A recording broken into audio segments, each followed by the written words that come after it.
At this ESMO meeting, biosimilars are important. There was a dedicated session on biosimilars, and concerning hematological malignancy, an important session this morning was about a rituximab biosimilar, with the clinical data of which were presented.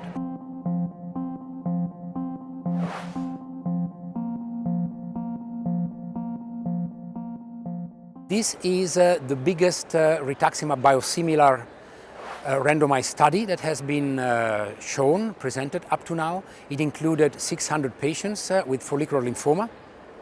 They were all previously untreated, and they were randomized to receive all CVP, and then half of them received rituximab and the others received the biosimilar.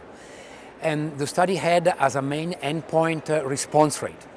The response rate was exactly the same in both arms, complete response rate and partial response rate.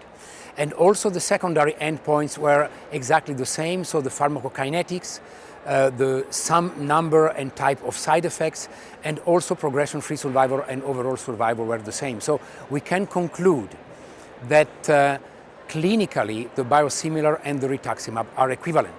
And this data adds to a number of other data we had already seen before, that these substances are equivalent in terms of biochemical structure, in terms of in vitro and preclinical mechanism of action. And so by putting all this together, the health authorities were able to register this biosimilar in Europe to be substituted for rituximab.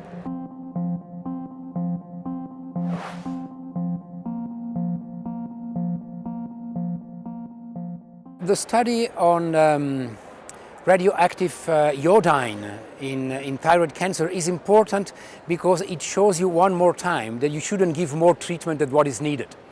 So we know that chemotherapy can cause secondary leukemia, we know that radiotherapy can cause secondary leukemia, and also the selective irradiation of the thyroid can induce a higher incidence of secondary leukemia. The patient population is a group of almost 150,000 patients with thyroid cancer, and they had a type called well-differentiated thyroid cancer. We used whether patients were treated with thyroidectomy, so surgery of the thyroid alone, or surgery followed by radioiodine treatment. Basically, we've seen that thyroid cancer patients treated with radioiodine have about an 8-fold increased relative risk relative to the general population compared with thyroid cancer patients who were treated with surgery alone. And that's a relative risk of development of AML. Radioiodine has proven clinical benefit for well-differentiated thyroid cancer patients with high-risk disease features. But it's never been proven to have a clinical benefit in patients with low risk or intermediate risk disease features. And now as most recent clinical trials come in showing it's no real clear benefit in low risk and intermediate risk disease patients, well, we show that there's an increased risk of developing a second primary cancer.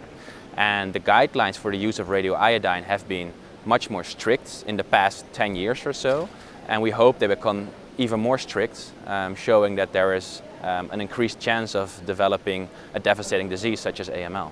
From a hematologist's point of view, it is interesting to note that the type of secondary leukemias that were seen after thyroid irradiation were in their biological behavior rather like the ones that are induced by etoposide or by anthracyclines, with a peak of incidence after 2 years, in opposite to the peak after 7-8 years that you see after alkylating agents, for example. And so the prognosis of the secondary AML was also worse than the de-novo AMLs.